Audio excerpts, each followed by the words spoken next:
Good morning, Kanegnig! A day in my life, Negnig's mini vlog. Today is magluluto tayo ng pritong itlog tsaka tuyo. Yun kasi ang gusto naming ulam ngayong umagahan. Bumili nga ako ng tuyo sa tindahan. Tignan nyo naman gaano kaliit na ngayon guys. Wala lang, na-miss ko lang yung dating tuyo. So yun guys, kakain na kami. May lamesa naman kami guys, kaya lang mas gusto namin kumain dito sa lapag para kasama namin tong bulilit. At pagkatapos nga namin kumain, diretso nga po kaagad sila sa kanilang gagawin. At ito nga ang batang nakaupo na to na kumakain ng ice cream. Buntot din ng tatay, hindi rin mahiwalay. Kung saan ng tatay, andun din siya. Pero nakakabilib pa naman tong batang to. Ang lakas ng loob, kaya-kaya niyang umalis na mag-isa. Yung ibang bata dyan, takot na. Makakita lang ng aso, takbo agad or kaya iiyak. Siya hindi talaga. Ganto kasi yun guys. Hinahanap namin siya dun sa taas. Akala namin nagtatago lang. Yun pala, bumaba pala siya, hinanap niya yung tatay niya.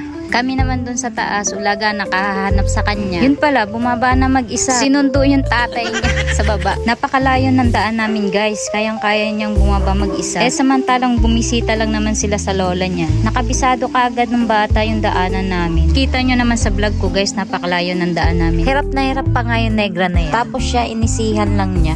Bibisita nga po pala kami sa taas guys. Ito nga po pala yung bahay namin dati. Dito kami dati naglalagay kaso nung nagkaroon ng tindahan sa baba, doon na kami nag-stay. Sad to say nga, napabayaan na namin yung bahay namin. Hindi ko na nalilinis. Hindi ko na rin naayos. Kaya tignan nyo yung paligid guys. Napakalungkot na ng aura. Dating punong-puno ng kasiyahan at puro ingay. Ngayon ay nababalot na lang ng katahimikan. Pero kung ako lang at maayos yung daan, gusto ko dito ako tumira kasi gusto ko yung tahimik ang lugar. Kaya lang, nahihirapan kasi ako sa daan guys, lalo na pagparot pa rito ako, tapos may bitbit akong baby. Ang hirap kasi yung pataas. Para kang rarayumahin pagdating sa tuktok. Kaya mas pinili namin tumira dun sa tindahan kasi doon patag na, tas nandyan na lahat. Kami din kasi yung tipong pag nagugutom sa gabi, si Bilis. Dito kasi sa bahay namin sa taas, walang tindahan. Ay, hindi pala. Dati palang may tindahan, na bankrupt na lang.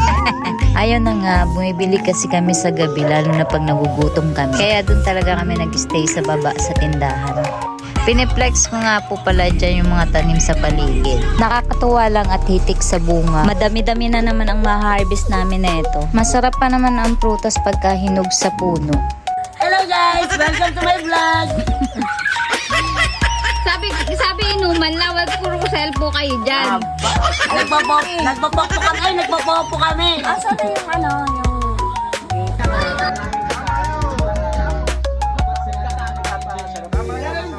At yun na nga guys, nagkayayaan po kami mag-inom at banding na rin po namin. At yun lang po mga kanegnig, salamat sa panonood. Bye po!